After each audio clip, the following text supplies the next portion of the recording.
ઘણા વર્ષો પહેલાની આ વાત છે। એક નાનકડા અને સુંદર ગામમાં રાઘવ નામના એક વૃદ્ધ ભગત રહેતા હતા। રાઘવ પાસે સંપત્તિના નામે કાંઈ જ નહોતું, માત્ર એક નાનકડી ઘાસની ઝૂંપડી, ફાટેલા વસ્ત્રો અને હૃદયમાં વસેલા ભગવાન કૃષ્ણ। ગામના લોકો તેમને પ્રેમ દીવાના કહેતા, કારણ કે આખો દિવસ એમના મુખ ઉપર માત્ર હરિઓમનું નામ રહેતું। ભલે પેટમાં ભૂખ હોય, પણ રાઘવના ચહેરા ઉપર હંમેશા એક અલૌકિક શાંતિ અને સ્મિત રેલાતું રહેતું।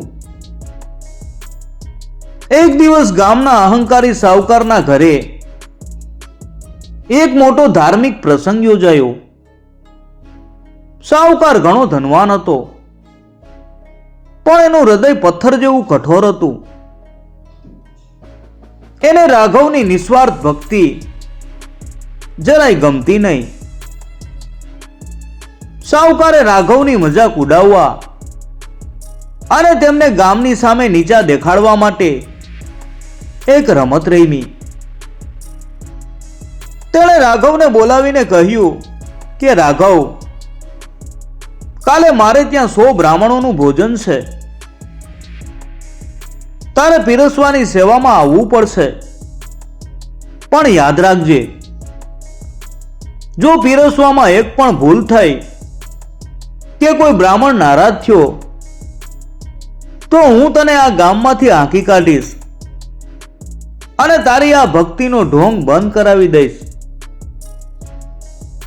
રાઘવ ધ્રુજી ઉઠ્યા।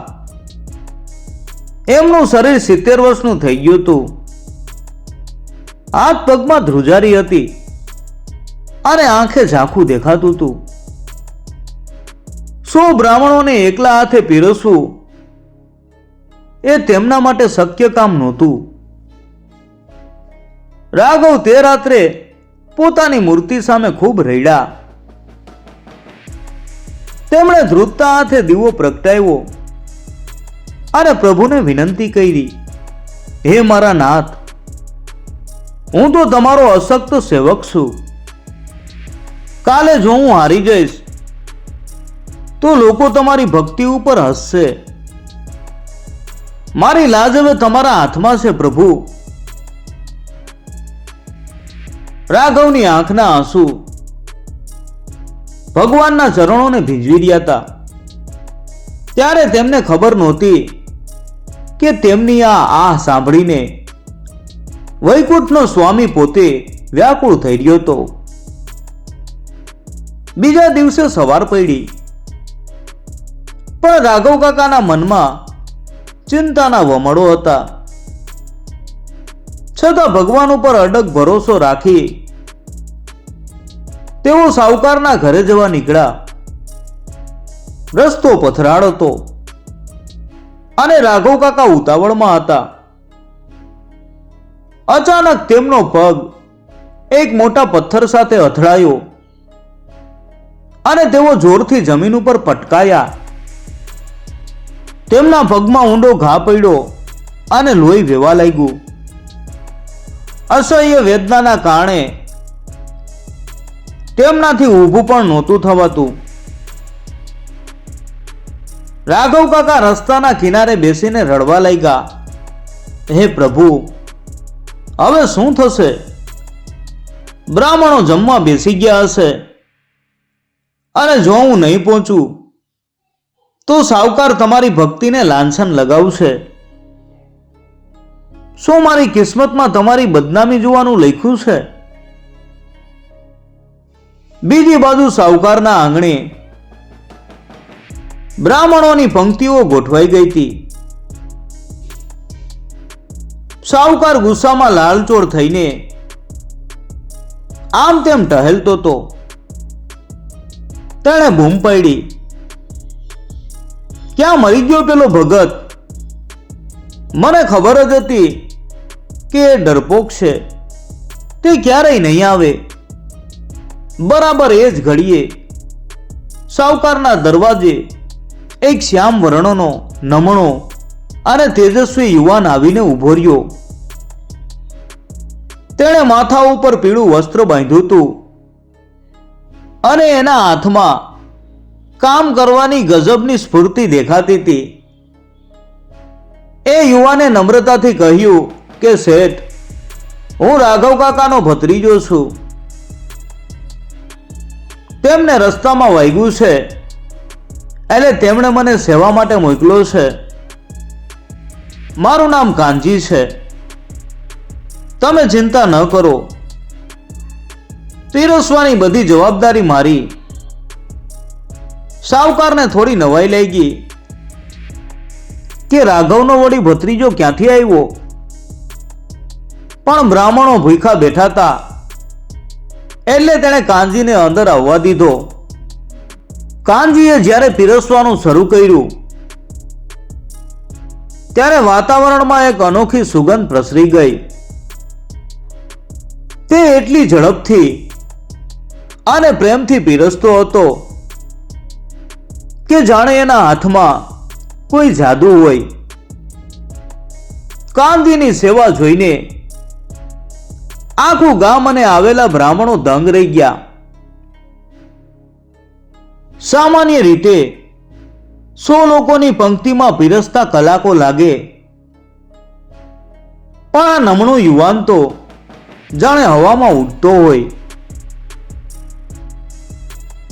એક હાથે ગરમા ગરમ લાડુ અને બીજા હાથે અમૃત જેવી દાળ પીરસતો કાનજી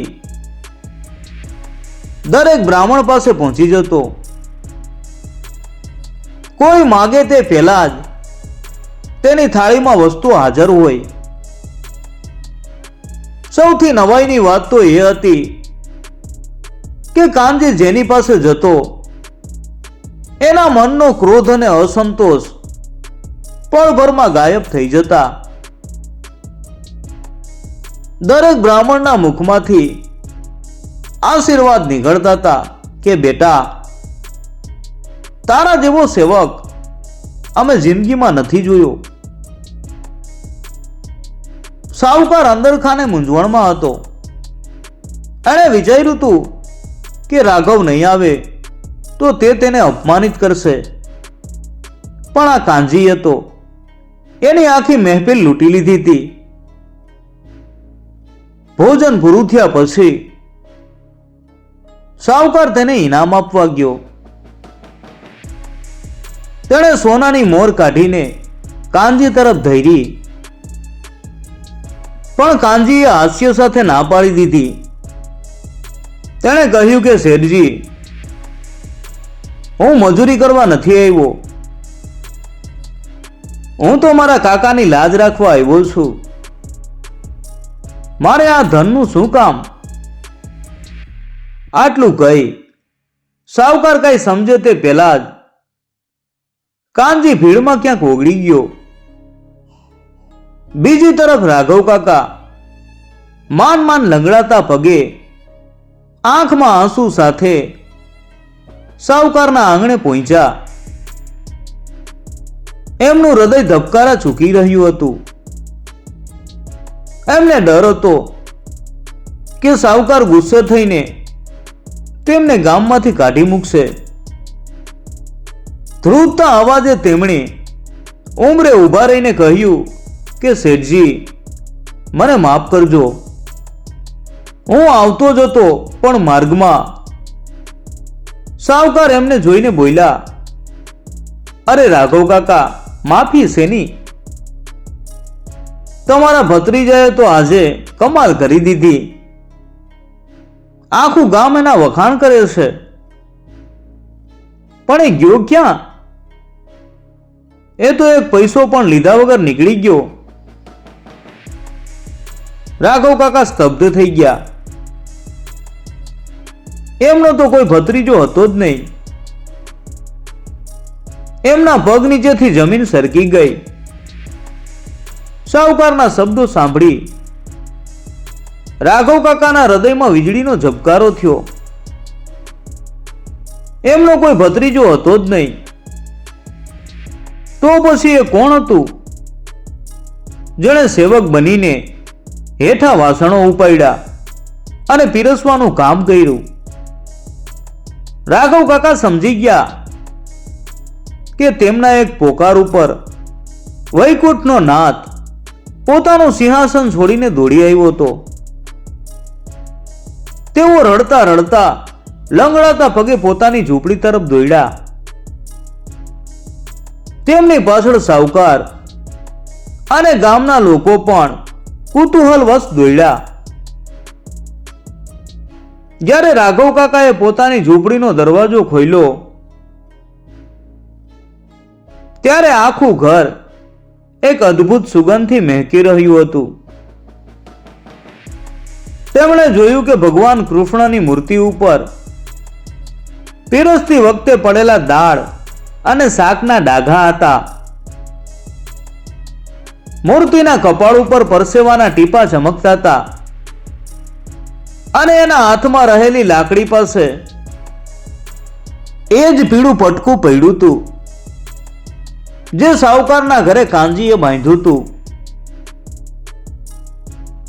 રાઘવ કાકા મૂર્તિને વળગીને ધ્રુસકે ને ધ્રુસકે રડી પડ્યા. હે મારા કાળિયા ઠાકોર,